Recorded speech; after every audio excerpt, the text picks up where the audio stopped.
Et bonjour les amis, je suis très heureuse de vous retrouver aujourd'hui pour vous présenter les énergies de la semaine du lundi 13 au dimanche 19 décembre 2021, sachant que le 19 nous aurons une pleine lune et je vous ferai une vidéo très prochainement relative à cette pleine lune, mais pour l'instant je vous présente les énergies de la semaine qui va arriver. N'oubliez pas de liker cette vidéo si elle vous plaît, n'oubliez pas de vous abonner aussi pour être notifié personnellement dès que les nouvelles vidéos sont mises en ligne et de commenter si vous le souhaitez et également de partager pour faire fonctionner un petit peu les algorithmes et que la chaîne soit de plus en plus en vue et qu'on partage au maximum pour échanger et participer à cet égrégore de nouveautés, de bonnes choses qui vont arriver et que tout aille bien pour tout le monde. Voilà pour le moment un peu publicité, ça permet à la chaîne d'être visible sur YouTube et je vous en remercie par avance. Donc nous allons procéder au tirage. Alors nous allons voir avec la sagesse de l'oracle. Alors l'observateur. Alors nous avons un renard avec une longue vue qui regarde en direction de la lune qui elle est paisible. Carte 49, donc on fait un grand pas en avant a priori avec cette numérologie. Certainement que la nouvelle lune comme la pleine lune vont être décisives dans ces énergies. Alors cette carte nous parle d'avoir un regard neutre et curieux sur les choses, d'être ouvert à la perspective et à l'avenir. Donc on nous propose de nouvelles perspectives, une certaine objectivité et surtout l'observation neutre et à distance.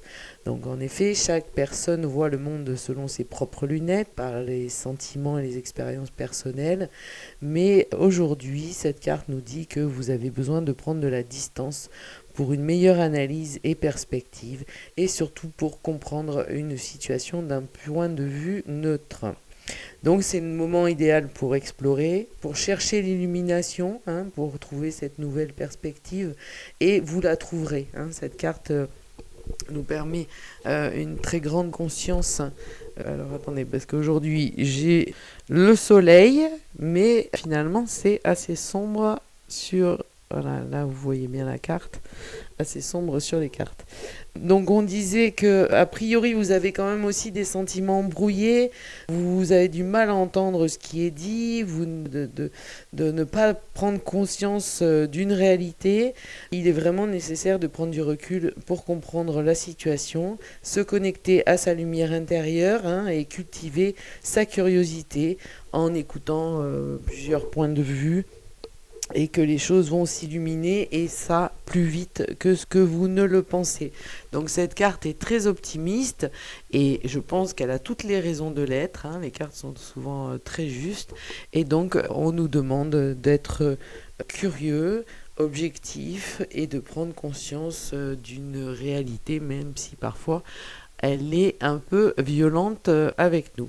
Voilà pour les énergies de la sagesse de l'oracle. Maintenant, nous allons passer au tarot et voir ce que nous proposent les cartes du tarot des sorcières. Alors, le 6 de coupe, le pendu, la reine d'épée. Ah, on l'avait déjà la semaine dernière. Le roi de coupe. Alors, nous avons le même couple que la semaine dernière, a priori, mais pas dans le même ordre. Le 9 de coupe, le 9 de bâton, l'ermite, encore le 9, le 6 de denier et le jugement. Très joli tirage. Nous avons 3 arcanes majeures et notre couple, le roi de coupe et la reine d'épée. Alors, ce 6 de coupe... Alors il est à l'endroit cette semaine, alors que la semaine dernière il était à l'envers, donc nous avons déjà bien progressé dans cette énergie. Nous parle de générosité, d'échanges, des échanges qui sont débloqués, d'innocence, de protection, de simplicité, d'émerveillement, d'échanges ouverts et bienveillants avec les autres, de tolérance, de dialogue et d'ouverture aux autres. Donc ça y est, on a quelque chose qui s'est débloqué, nous sommes plus ouverts vers les autres et nous pouvons échanger. Alors là, les deux personnages de cette carte échangent un pot de fleurs. Là, c'est ce petit personnage, cette jeune petite sorcière qui représente donc la naïveté. Donc je pense qu'on revient à des choses un peu plus bienveillante, un peu plus naturelle et un peu plus simple. Donc notre roi de coupe, alors qui est inversé par rapport à la semaine dernière, parce que la semaine dernière il était en fin de semaine et la reine d'épée était en début de semaine. Là nous avons les mêmes cartes, ce qui est assez original et rare, puisque je crois que c'est la première fois que ça arrive. Et nous avons donc cette maîtrise de soi, ce sang-froid, cette protection, cette bonté, la compréhension, la sérénité, mais une compréhension bienveillante. Et on a toujours ce couple avec cette reine d'épée. Donc on a quelqu'un de serein, de bienveillant qui peut être vous, effectivement, ou quelqu'un de votre entourage qui apaise un petit peu et qui nous permet de voir les choses de manière plus agréable et plus calme surtout. Il a une sérénité, ce roi de coupe, qui fait que on peut rien contester. Seul sur son île, effectivement. Et là, nous avons avec l'ermite encore un sentiment. Donc cet ermite qui regarde le feu, qui est très serein aussi. Nous avons toujours le sentiment et cette petite chouette là, ici, qui fait écho à la chouette intuitive.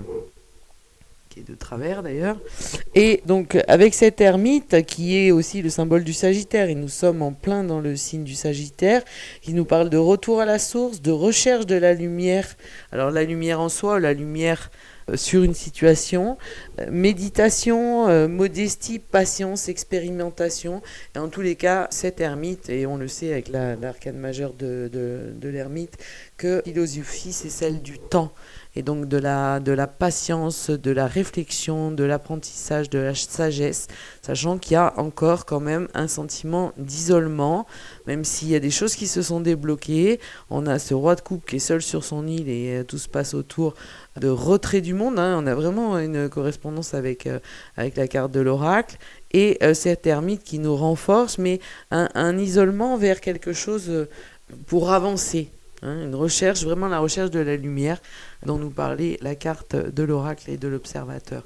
Et cette position de retrait, tentative de compréhension de la situation, elle est confortée par cet arcane majeur et ce pendu, qui est super joli, j'adore cette carte du pendu dans ce jeu, qui nous parle d'abnégation, de sacrifice, d'initiative passive, de regarder les choses sous un autre angle.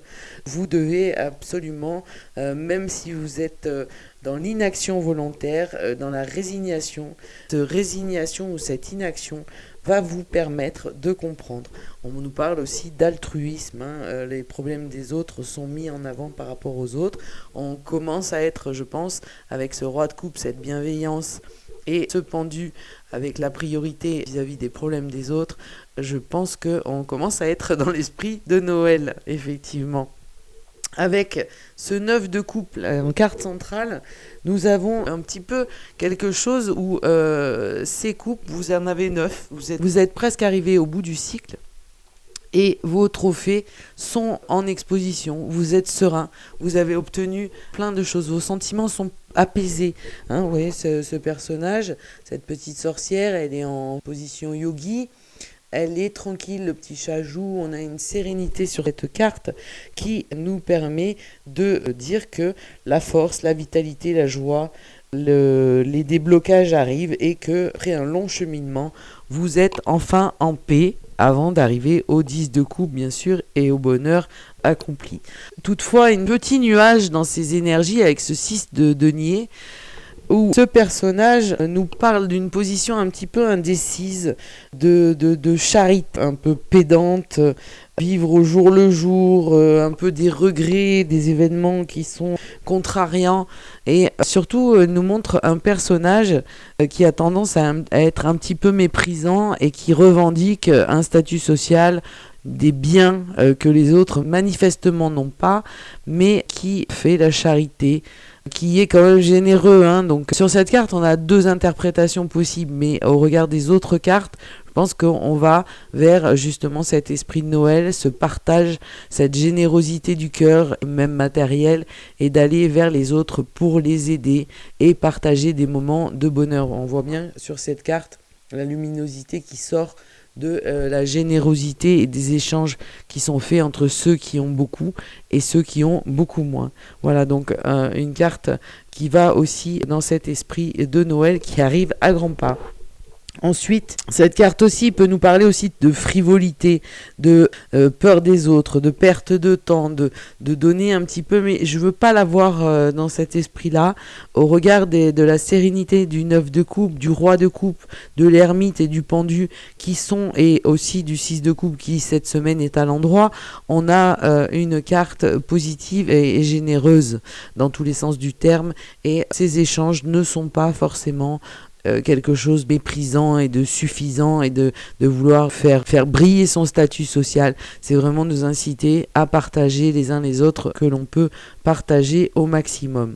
Ensuite, avec cette reine d'épée, donc qui est cette fois en fin de semaine, on a donc cette connaissance approfondie des choses, cette lucidité, ce réalisme, une observation aussi. Alors certes, ce personnage est solitaire, hein. On a quand même une écoute attentive, elle écoute tout ce qui se passe, hein. Comme je vous le disais la semaine dernière, c'est la stratège du tarot, mais on sent quand même une certaine autorité, hein, avec cette épée telle qu'elle est positionnée, et cette carte est très représentative de la reine d'épée. On sent que c'est un personnage qui ne demande pas, qui exige, et le devoir guide son action. Donc on peut avoir aussi un sentiment d'action par devoir. Alors d'action par devoir, qui est un peu, mais avec l'atténuation par le couple du roi de coupe et de la reine d'épée, l'action c'est pas par devoir, c'est par bon cœur à la limite, hein, et générosité et échange humain. Avec cette petite ombre au tableau du 9 de bâton, le 9 de bâton qui nous parle quand même d'une avancée évidente, hein. On a combattu, on a ces bâtons qui sont encore fumants d'énergie et on a une certaine fatigue, une quête de sens. Alors cette carte, ce qui est drôle, c'est qu'on l'a eu la semaine du 5 au 11 décembre, donc on l'a eu pas la semaine dernière, mais la semaine d'avant, et on revient sur ce questionnement, sur cette appréhension, on a encore cette charge mentale qui nous accable. Hein, mais le 8 plus le 1 qui font le 9 nous donnent une énergie, une force qui nous permettent d'envisager une avancée évidente et très intéressante au niveau des énergies et de l'action.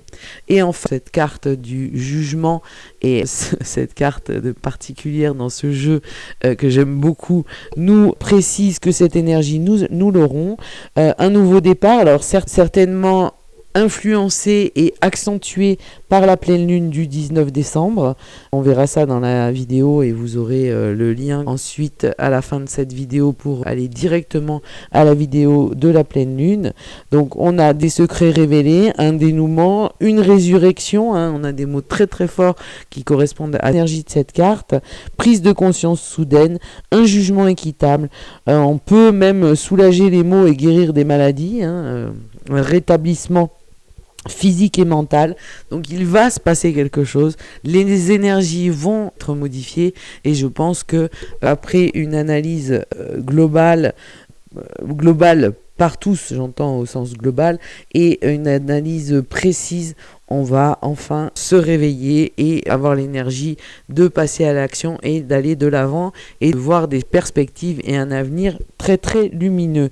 Hein, on a la notion de justice divine et d'un retour à l'équilibre qui nous permet d'aller de l'avant et de manière joyeuse et enchantée, hein, comme on le voit sur cette carte du jugement et qui est la carte 20 dans le tarot, hein, l'arcane majeur 20. Donc on est vraiment au bout d'un cycle et avec un choix, une option qui est faite, hein, ce 2 et ce 0, un nouveau départ, mais surtout après un cheminement qui a certes peut-être été long, mais qui nous permet d'envisager de nouvelles perspectives et de nouvelles aventures vers un avenir lumineux. Voilà pour les énergies de la semaine. J'espère que vous avez eu plaisir à regarder cette vidéo. N'hésitez pas à la liker si vous l'aimez, hein, je le rappelle, c'est très gentil à vous par avance.